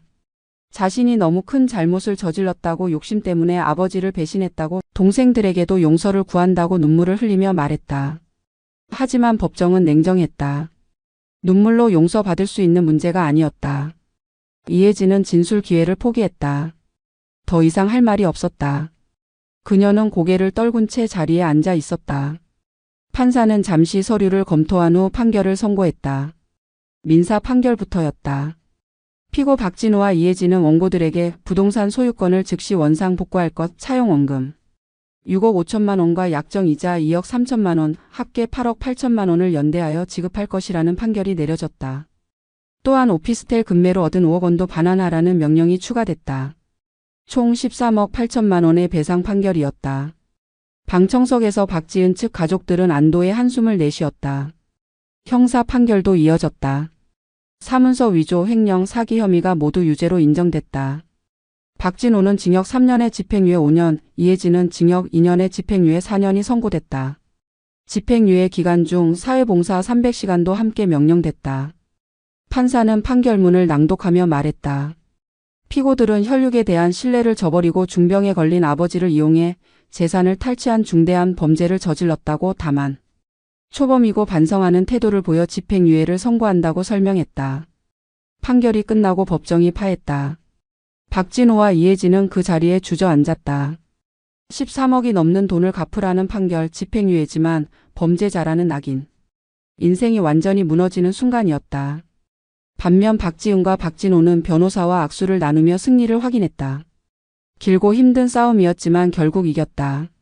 정의가 승리했다. 어머니 김순자 씨는 남편 영정 사진을 가슴에 안고 울었다. 당신의 억울함을 풀어드렸다고 이제 편히 쉬시라고 중얼거렸다. 법정을 나서는 박진호와 이혜진은 기자들의 카메라 플래시를 받았다. 이 사건은 이미 언론에 알려져 화제가 됐기 때문이다. 중병에 걸린 아버지의 재산을 빼돌린 폐륜 사건으로 보도됐다. 두 사람은 고개를 숙인 채 황급히 법원을 빠져나갔다. 그들을 기다리는 건 더 혹독한 현실이었다. 13억 원의 빚, 범죄자라는 낙인, 무너진 가정, 그리고 사회적 매장. 모든 게 시작에 불과했다. 판결이 확정되자 강제 집행 절차가 시작됐다. 박지은의 변호사는 즉시 법원에 강제 집행을 신청했다. 박진호 명의로 된 모든 재산이 압류됐다. 강남 아파트, 목동 오피스텔 한 채, 지방 상가 건물까지 모두 법원 경매에 넘어갔다. 박진호는 이 재산들을 지킬 방법이 없었다. 항소할 수도 있었지만 항소 비용조차 없었고 설령 항소해도 뒤집힐 가능성은 제로에 가까웠다. 그는 모든 걸 포기했다. 경매 절차는 신속하게 진행됐다. 강남 아파트는 시세보다 조금 낮은 가격에 낙찰됐다. 낙찰가는 12억 원. 목동 오피스텔은 4억 5천만 원, 지방 상가는 3억 원에 팔렸다. 총 19억 5천만 원이 회수됐다. 여기서 판결 금액 13억 8천만 원을 제하고 남은 돈은 박진우에게 돌아가야 했지만 그에게는 다른 채권자들도 있었다. 회사 부도로 인한 채무, 개인 대출, 신용카드 빚까지 합치면 5억 원이 넘었다. 결국 경매 대금은 모두 채권자들에게 분배됐고 박진우의 손에는 한 푼도 남지 않았다. 이혜진이 숨겨둔 5억 원도 결국 법원에 적발됐다. 재산 은닉 혐의로 추가 조사가 들어갔고 비밀 계좌가 발각됐다. 법원은 그 계좌도 압류했고 돈은 판결 금액에 충당됐다. 이혜진은 마지막 희망마저 잃었다. 그녀가 준비했던 재기 자금은 한순간에 날아갔다. 남은 건 빈 통장과 범죄 기록뿐이었다. 부부는 이제 정말로 빈털터리가 됐다. 집도 잃었다.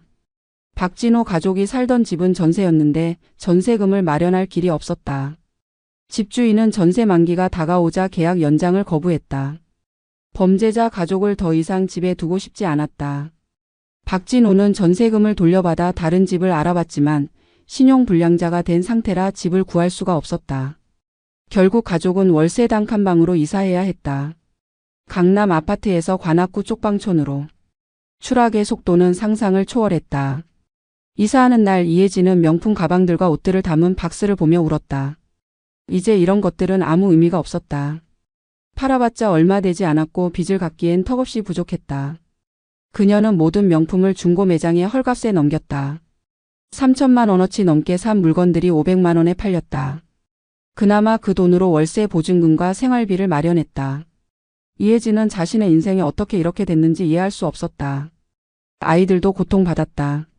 학교에서 아버지가 범죄자라는 소문이 퍼졌다. 친구들이 수군거렸고 일부 부모들은 자녀들에게 박진우 자녀와 어울리지 말라고 했다. 아이들은 학교에서 따돌림을 당했다.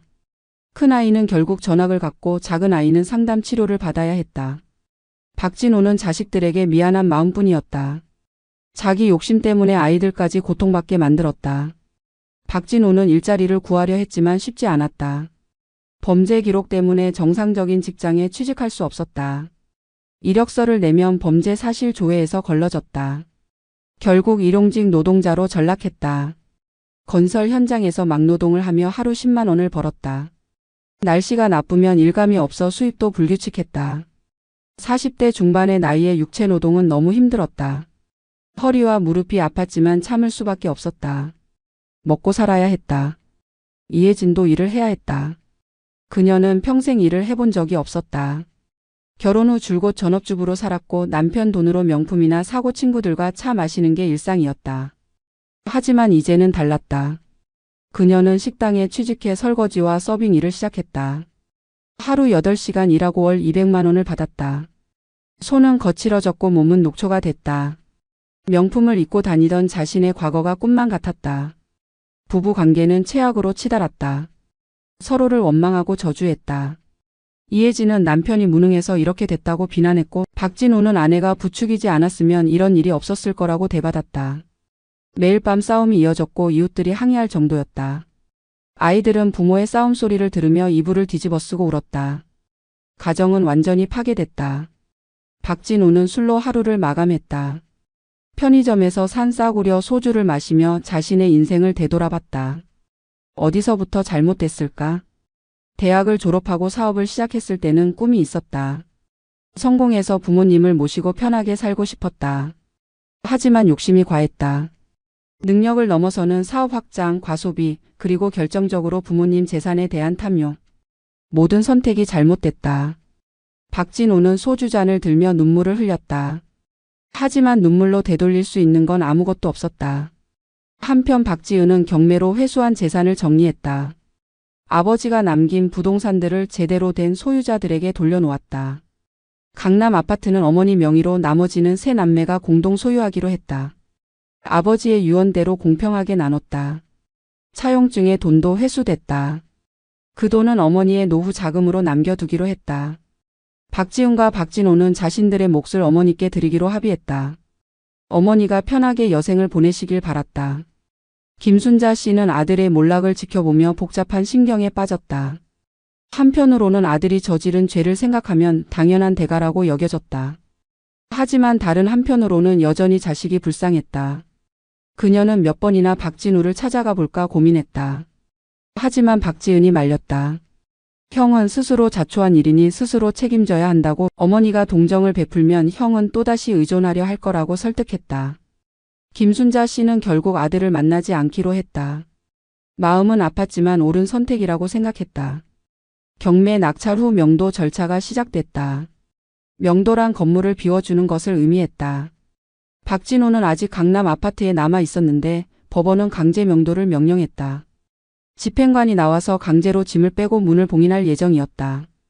박진호는 굴욕을 참으며 스스로 집을 비우기로 했다. 최소한의 자존심이라도 지키고 싶었다. 이사 날짜를 잡고 짐을 쌌다. 15년간 살았던 집이었다. 아이들이 태어나고 자란 곳이었다. 가구 하나하나 벽지 한 장 한 장의 추억이 서려 있었다. 하지만 이제 모든 걸 버려야 했다. 큰 가구들은 중고로 팔았고 나머지는 버렸다. 새 집은 좁아서 가져갈 수 있는 게 거의 없었다. 박진호는 짐을 싸며 눈물을 흘렸다. 이혜진도 방 한구석에 앉아 멍하니 벽만 바라봤다. 현실이 믿기지 않았다. 이사 당일 이삿짐센터 대신 작은 트럭을 빌렸다. 비용을 아끼기 위해서였다. 박진호와 이혜진이 직접 짐을 날랐다. 아이들도 자기 짐을 들고 계단을 오르내렸다. 이웃들이 창문으로 내다보며 수군거렸다. 범죄자 가족이 드디어 나간다고 동네가 깨끗해지겠다고 비난했다. 박진호는 그 시선을 견디며 묵묵히 짐을 날랐다. 자존심 같은 건 이미 다 버렸다. 새 집은 관악구의 오래된 빌라 반지하였다. 방 한 칸에 부엌 겸 거실, 화장실 하나. 총 10평도 안 되는 좁은 공간이었다. 습기가 차고 곰팡이 냄새가 났다. 창문으로는 사람들의 발만 보였다. 강남 아파트와는 천지 차이였다. 이혜진은 집을 보자마자 주저앉아 울었다. 자기가 정말 이런 곳에서 살아야 하냐고 차라리 죽고 싶다고 절규했다. 하지만 달리 갈 곳이 없었다. 이게 그들이 감당해야 할 현실이었다. 짐을 풀고 정리하는데 며칠이 걸렸다. 가족 넷이 한 방에서 자야 했다. 프라이버시 같은 건 없었다. 아이들은 적응하지 못하고 매일 울었다. 학교도 전학 가야 했고 친구들과도 헤어져야 했다. 큰 아이는 반항했다. 아빠 때문에 이렇게 됐다고 아빠를 미워한다고 소리쳤다. 박진호는 아들의 말에 아무 대꾸도 하지 못했다. 모든 게 자기 잘못이었다. 경제적 압박은 더욱 심해졌다. 월세 50만 원의 관리비, 생활비까지 합치면 한 달에 최소 250만 원이 필요했다. 박진호가 일용직으로 버는 돈은 한 달 평균 200만 원, 이혜진이 식당에서 버는 돈은 200만 원. 합쳐서 400만 원이었지만 세금과 보험료를 제하면 실제로 손에 쥐는 돈은 350만 원 정도였다. 여기서 생활비를 빼면 저축은커녕 빚도 갚을 수 없었다. 그냥 연명하는 수준이었다. 장인과 장모는 사위를 용서할 수 없었다. 딸이 고생하는 걸 보며 가슴이 찢어졌다. 장인은 딸에게 이혼하고 돌아오라고 권했다. 하지만 이혜진은 거절했다. 자기도 공범이었다는 걸 알고 있었다. 이혼해봤자 상황이 나아지지 않았다. 아이들도 있었고 혼자서 살아갈 자신도 없었다. 이혜진은 그저 현실을 받아들이고 버티는 수밖에 없었다. 친정 부모와의 관계도 소원해졌다. 명절에도 얼굴을 보기 어려웠다. 박진호는 동네에서도 손가락질을 받았다. 빌라 주민들 사이에서 그가 범죄자라는 소문이 퍼졌다. 아버지 재산을 빼돌린 페륜아라는 꼬리표가 붙었다. 사람들은 그를 보면 수군거리며 피했다. 동네 슈퍼에 가도 세탁소에 가도 냉대를 받았다. 박진호는 점점 더 움츠러들었다. 밖에 나가는 게 두려워졌다. 일하러 갈 때를 제외하고는 집에만 틀어박혀 있었다. 어느 날 저녁 박진우는 소주를 마시다 폭발했다. 그는 아내에게 소리쳤다. 당신이 나를 이렇게 만들었다고, 당신이 부추기지 않았으면 이런 일이 없었을 거라고 비난했다. 이혜진도 지지 않고 맞받아쳤다. 내가 무능해서 이렇게 됐다고, 제대로 된 계획도 없이 덤볐다가 다 걸린 거라고 욕했다. 부부는 서로의 목을 잡고 싸웠다. 아이들이 울며 말렸지만 멈추지 않았다. 결국 이웃이 경찰을 불렀고 경찰이 출동해서야 상황이 진정됐다. 경찰은 부부에게 경고했다. 한 번 더 신고가 들어오면 가정폭력으로 입건하겠다고. 박진호와 이혜진은 고개를 숙였다. 경찰이 떠난 후 집안은 냉랭한 침묵에 휩싸였다. 두 사람은 서로를 보지 않으려 애썼다. 대화도 끊겼다. 필요한 말만 최소한으로 주고받았다. 결혼 생활은 껍데기만 남았다. 이혼 서류를 준비할 여유조차 없어서 그냥 한 집에 사는 남남처럼 지냈다. 박진호의 건강도 악화됐다. 막노동으로 인한 근골격계 질환이 생겼고 스트레스로 위염과 불면증에 시달렸다. 병원에 갈 돈이 없어 약국에서 진통제만 사 먹었다. 술도 점점 늘어났다. 하루에 소주 2~3병씩 마시며 현실을 잊으려 했다. 몸무게는 10kg 이상 빠졌고 얼굴은 핏기 없이 창백했다. 40대 중반인데 60대처럼 늙어 보였다. 이혜진도 우울증에 빠졌다. 아침에 일어나는 게 고통이었다. 거울을 볼 때마다 초라해진 자신의 모습에 눈물이 났다. 한때 명품을 두르고 백화점을 활보하던 자신이 이제는 식당에서 설거지를 하고 있다는 현실이 받아들여지지 않았다. 그녀는 상담 치료를 받고 싶었지만 돈이 없었다. 그냥 약국에서 수면제를 사서 먹으며 버텼다. 밤마다 베개를 적시며 울었다. 가족 모두가 무너지고 있었다. 큰 아이는 학교에서 왕따를 당하며 성적이 급락했다. 작은 아이는 야뇨증이 생겨 매일 밤 이불을 적셨다. 부모는 아이들을 제대로 돌볼 여유가 없었다. 생존하는 것만으로도 벅찼다. 가족은 같은 공간에 있지만 각자 고립돼 있었다. 대화도 웃음도 희망도 없는 집이었다.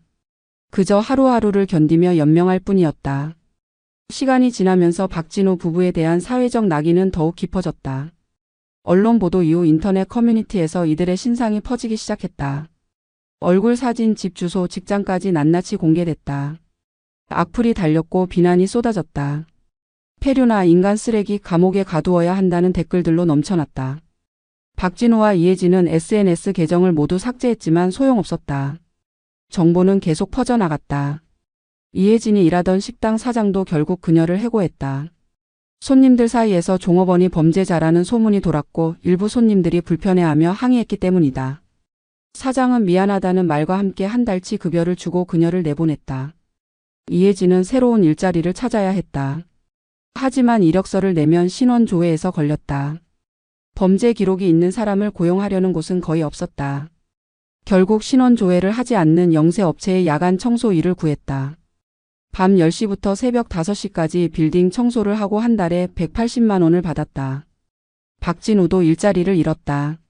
건설 현장 인부들 사이에서도 그가 누군지 알려졌다. 현장 반장이 그를 불러 말했다. 다른 인부들이 불편해한다고 미안하지만 다른 현장을 알아보라고. 박진우는 항의조차 하지 못했다. 그는 새로운 현장을 찾아다녔지만 쉽지 않았다. 건설 일용직 시장은 좁아서 소문이 빨리 퍼졌다. 결국 그는 재활용 분리수거 일을 시작했다.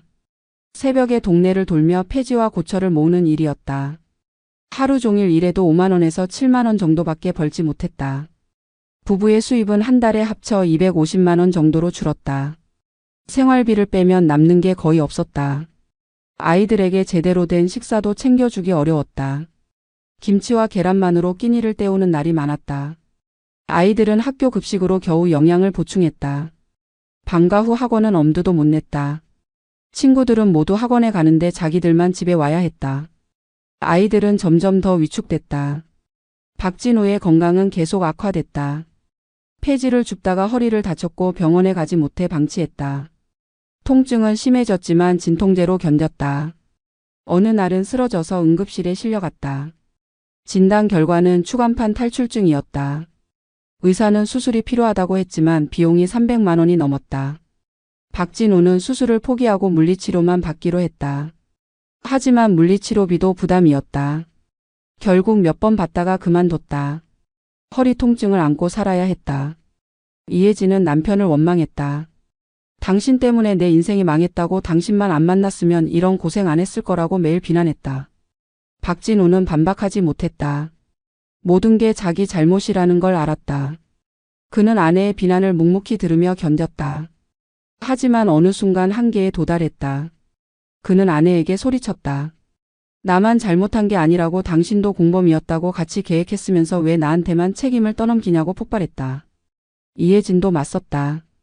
내가 계획했어도 실행한 건 당신이라고, 당신이 똑똑하게 처리했으면 안 걸렸을 거라고 반박했다. 부부는 다시 격렬하게 싸웠다. 물건을 집어 던지고 욕설을 퍼부었다. 아이들은 방구석에서 떨며 울었다. 이웃이 또다시 경찰을 불렀다. 경찰이 두 번째 출동했고 이번에는 경고만이 아니었다. 경찰은 가정폭력 예방 교육을 받으라는 통지서를 발부했다. 부부는 굴욕을 참으며 교육을 받아야 했다. 박진우의 친척들도 완전히 등을 돌렸다. 사촌들, 삼촌, 이모들까지 모두 연락을 끊었다. 명절이 되어도 아무도 연락하지 않았다. 박진우는 친척 모임에서 완전히 배제됐다. 한때 장남으로서 친척들 사이에서 대접받던 그가 이제는 존재하지 않는 사람 취급을 받았다. 이혜진의 친척들도 마찬가지였다. 친정 오빠는 이혜진에게 전화해서 말했다. 명절에 오지 말라고, 부모님이 스트레스 받으신다고 통보했다. 이혜진은 전화를 끊고 울었다. 둘째 박진호는 형의 몰락을 지켜보며 복잡한 심정이었다. 한편으로는 형이 저지른 죄를 생각하면 당연한 대가라고 여겨졌다. 하지만 다른 한편으로는 같은 피를 나눈 형제로서 측은한 마음도 들었다. 그는 막내 박지은에게 제안했다. 형에게 조금이라도 도움을 줄 수 없겠냐고. 하지만 박지은은 단호하게 거절했다. 형은 스스로 자초한 일이니 스스로 책임져야 한다고, 우리가 도와주면 형은 또다시 의존하려 할 거라고 말했다. 박진호는 그래도 형이 걱정됐다. 몰래 형의 집을 찾아갔다. 반지하 빌라의 좁고 축축한 방을 보며 가슴이 아팠다. 형은 살이 빠지고 늙어 보였다. 박진호는 형에게 50만 원을 건넸다. 형은 처음엔 거절했지만 결국 받았다. 그리고 눈물을 흘리며 고맙다고 말했다. 박진호는 형의 눈물을 보며 마음이 무거워졌다. 하지만 이 사실을 막내에게 말할 수는 없었다. 박지은이 알면 화를 낼 게 분명했다. 하지만 비밀은 오래가지 못했다. 어머니 김순자 씨가 우연히 박진호가 형을 도와주고 있다는 걸 알게 됐다. 어머니는 박지은에게 말했고 박지은은 분노했다. 그녀는 오빠에게 전화를 걸어 따졌다. 왜 형을 돕냐고, 형이 저지른 짓을 잊었냐고 소리쳤다. 박진호는 변명했다. 그래도 형제 아니냐고, 너무 불쌍해서 못 본 척할 수 없었다고 말했다. 하지만 박지은은 받아들이지 않았다. 오빠도 형 편을 드는 거냐고 배신감을 느낀다고 울먹였다. 박진호는 고민에 빠졌다. 형을 돕는 것도 막내의 화를 사는 것도 모두 괴로웠다. 그는 아내와 상의했다. 아내는 냉정하게 말했다. 형님은 스스로 책임져야 한다고, 우리까지 휘말리지 말자고 조언했다. 박진호는 결국 형에게 더 이상 도와줄 수 없다고 통보했다. 박진호는 이해한다고 말했지만 그의 얼굴엔 절망이 가득했다. 마지막 희망마저 사라진 것이었다. 박진호는 완전히 고립됐다. 가족도 친척도 친구도 모두 등을 돌렸다. 그는 세상에 홀로 남겨진 기분이었다. 때때로 자살 충동이 밀려왔다. 한강 다리 난간에 서서 물을 내려다 보기도 했다. 하지만 아이들을 생각하면 용기가 나지 않았다. 아이들이라도 제대로 키워야 한다는 책임감이 그를 붙잡았다. 그는 그저 하루하루를 견디며 살아갔다. 희망 없는 삶이었다. 박진호와 이혜진의 사회적 몰락은 계속됐다. 이웃들 사이에서 그들은 완전히 배척됐다. 빌라 주민회의에서 박진호 가족을 내보냈자는 의견이 나왔다. 범죄자 가족이 사는 게 동네 이미지에 안 좋다는 이유였다.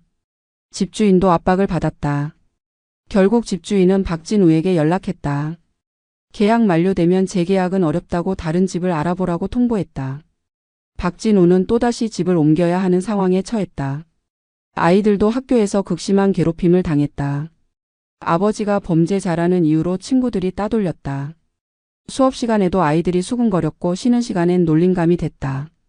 큰 아이는 결국 학교 폭력 피해로 상담실에 불려갔다. 담임 선생님이 부모를 불렀고 박진우와 이혜진이 학교를 찾아갔다. 선생님은 조심스럽게 말했다. 아이가 많이 힘들어한다고 전학을 고려해보는 게 어떻겠냐고 제안했다. 박진우는 머리를 숙였다. 또다시 아이들에게 상처를 주는 것 같아 마음이 찢어졌다. 결국 큰 아이를 전학 보내기로 했다. 하지만 전학 갈 학교를 찾기도 쉽지 않았다. 배정받은 학교의 사정을 설명하자 학교 측에서도 난색을 표했다. 다른 학부모들의 반발이 예상된다는 것이었다. 결국 여러 학교를 알아본 끝에 집에서 먼 곳의 학교로 겨우 전학을 갔다. 아이는 매일 1시간 넘게 버스를 타고 통학해야 했다. 작은 아이는 학교를 거부하기 시작했다. 아침마다 배가 아프다며 울었다. 심리적 스트레스가 신체 증상으로 나타난 것이었다. 이혜진은 아이를 데리고 병원을 찾았다. 의사는 아이가 심한 불안 장애를 앓고 있다고 진단했다. 정기적인 상담 치료가 필요하다고 했지만 비용이 한 회에 10만 원이 넘었다. 부부는 치료비를 감당할 수 없었다. 결국 학교 내 무료 상담만 받기로 했다. 경제적 압박은 극에 달했다. 공과금을 내지 못해 전기와 가스가 끊길 위기에 처했다. 박진호는 구청에 찾아가 긴급 복지 지원을 신청했다. 담당 공무원은 서류를 검토하더니 말했다. 소득이 기준보다 조금 높아서 지원이 어렵다고. 박진호는 항의했다. 이 돈으로 어떻게 내 식구가 사냐고 제발 도와달라고 애원했다. 공무원은 안타깝다는 표정을 지었지만 규정상 어쩔 수 없다고 답했다. 박진호는 빈손으로 돌아올 수밖에 없었다. 식비를 아끼기 위해 가족은 하루 2끼만 먹었다.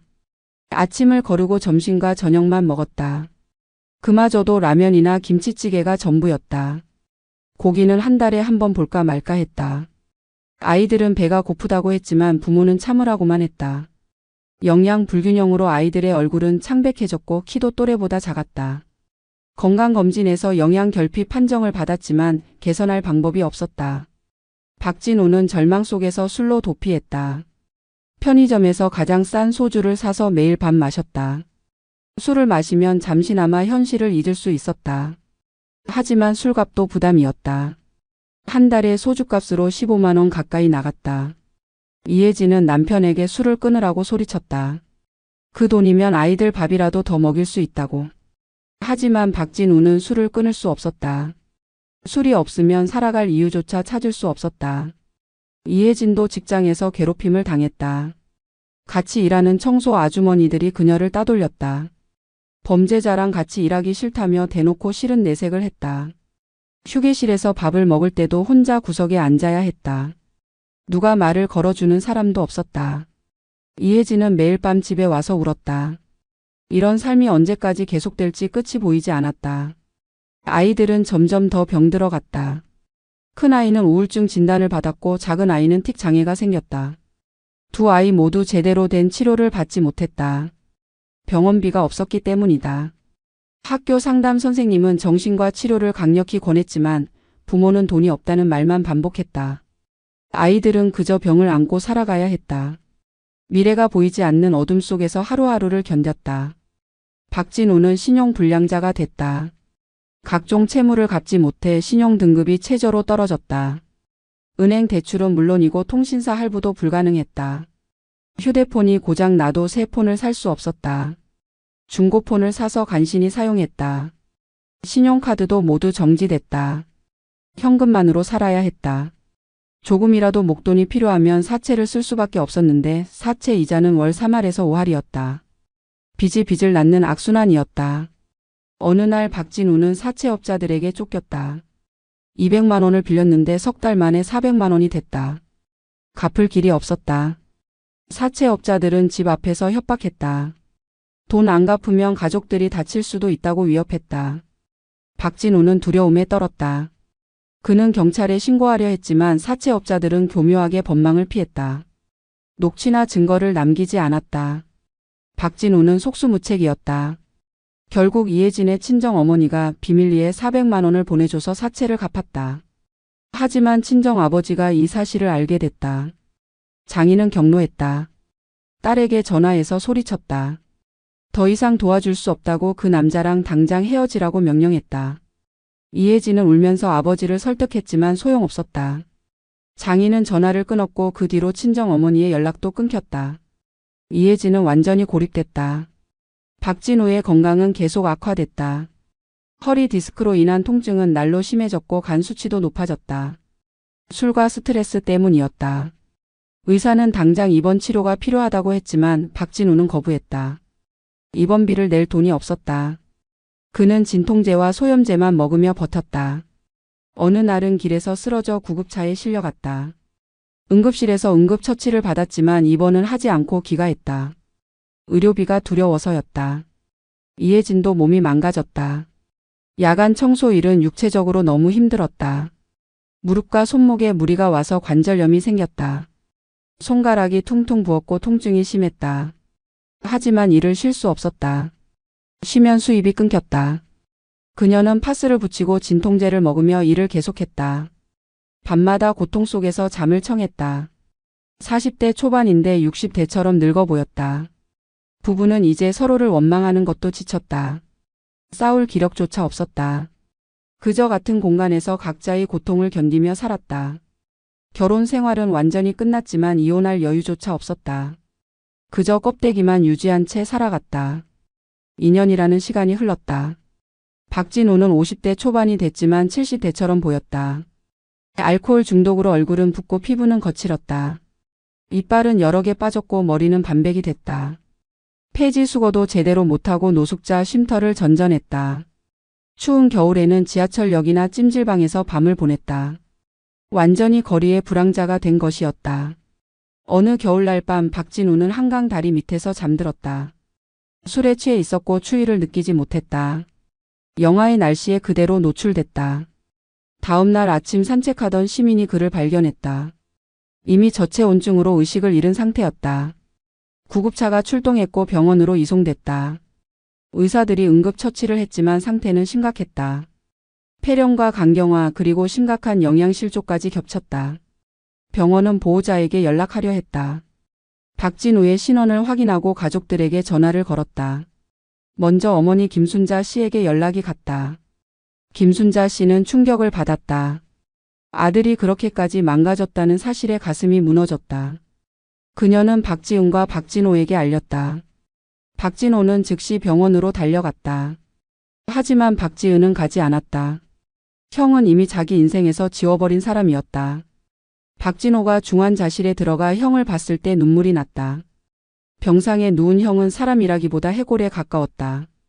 피부만 뼈에 붙어 있는 것 같았다. 박진호는 형의 손을 잡았다. 형은 희미하게 눈을 떴다. 동생을 알아보는 듯 했지만 말을 할 힘이 없었다. 그저 눈물만 흘렀다. 박진호도 함께 울었다. 의사는 박진호를 불러 말했다. 살 가능성이 거의 없다고 장기들이 모두 손상됐다고 통보했다. 박진우는 사흘 후 세상을 떠났다. 50이 채 안 된 나이였다. 사망 진단서에는 간경화와 폐렴으로 인한 다장기 부전이라고 적혔다. 하지만 진짜 사인은 절망이었다. 삶의 의지를 완전히 잃은 채 서서히 죽어간 것이었다. 박진호는 형의 시신을 인수했다. 장례는 최소한으로 치렀다. 빈소도 차리지 않고 화장만 했다. 조문객은 박진호 부부와 어머니 김순자 씨뿐이었다. 김순자 씨는 아들의 영정 앞에서 무릎을 꿇고 울었다. 자식을 먼저 보내는 고통은 말로 표현할 수 없었다. 아들이 저지른 죄는 끔찍했지만 그래도 자식이었다. 자신의 배를 아프게 해서 낳은 아이였다. 그 아이가 이렇게 비참하게 죽다니. 김순자 씨는 자신을 탓했다. 어디서부터 잘못 키운 걸까? 어떻게 하면 이런 비극을 막을 수 있었을까? 하지만 이제 와서 후회해도 소용없었다. 박지은은 형의 죽음 소식을 듣고도 장례식에 가지 않았다. 냉정하다는 비난을 받을 줄 알았지만 개의치 않았다. 형은 이미 자기 인생에서 죽은 사람이었다. 장례식에 가봤자 위선일 뿐이었다. 그녀는 대신 아버지 산소를 찾았다. 아버지 묘 앞에 앉아 말했다. 아버지, 형이 세상을 떠났다고 하지만 저는 슬프지 않다고 형은 스스로 자초한 결과를 맞이한 것뿐이라고 담담히 말했다. 이혜진은 전남 목포에서 소식을 들었다. 전 남편의 죽음이었지만 특별한 감정이 들지 않았다. 오히려 이제야 완전히 끝났다는 안도감이 들었다. 아이들에게 아버지가 돌아가셨다고 알렸다. 큰아이는 무표정했고 작은 아이는 눈물을 흘렸다. 하지만 장례식에는 가지 않기로 했다. 과거와 완전히 결별하고 싶었다. 이혜진은 아이들과 함께 새로운 삶을 살아가기로 다짐했다. 박진호의 유골은 공동 납골당에 안치됐다. 개인 묘를 쓸 돈이 없었기 때문이다. 작은 유골함에 든 그의 재는 수백 개의 다른 유골함들 사이에 놓였다. 이름표 하나만이 그가 존재했음을 증명했다. 찾아오는 사람도 없었다. 그렇게 박진우는 쓸쓸하게 이 세상에서 사라졌다. 한때 성공을 꿈꾸던 사업가, 부모의 재산을 탐낸 욕심쟁이, 그리고 비참한 최후를 맞은 알거지. 그의 인생은 경고였다. 한편 박지은은 승리자로서의 삶을 살았다. 부산의 카페는 체인점으로 확장됐고 그녀는 작은 사업가로 성공했다. 아버지가 남긴 재산도 잘 관리해 수익을 냈다. 어머니는 강남 아파트에서 편안한 노후를 보냈다. 박지은은 주말마다 어머니를 찾아뵙고 효도했다. 둘째 박진호도 평범하지만 안정적인 삶을 살았다. 회사에서 승진도 하고 자식들도 잘 키웠다. 가족 모임은 이제 셋뿐이었다. 어머니 김순자 씨와 박진호, 박지은. 세 사람은 명절마다 모여 조용히 식사를 했다. 큰아들 박진우의 이야기는 하지 않았다. 마치 처음부터 존재하지 않았던 것처럼. 박만수 씨의 산소를 찾을 때도 큰아들의 납골당은 들르지 않았다. 그는 가족의 역사에서 지워졌다. 박지은은 가끔 밤에 형 생각이 났다. 어린 시절의 기억들, 함께 웃고 떠들던 시간들. 하지만 그녀는 고개를 저었다. 형이 저지른 짓을 생각하면 동정할 이유가 없었다. 정의는 실현됐고 악은 벌을 받았다. 그게 세상의 이치였다. 박지은은 자신의 선택이 옳았다고 믿었다. 양심의 가책도 없었다. 아버지가 하늘에서 지켜보고 계실 거라 믿었다.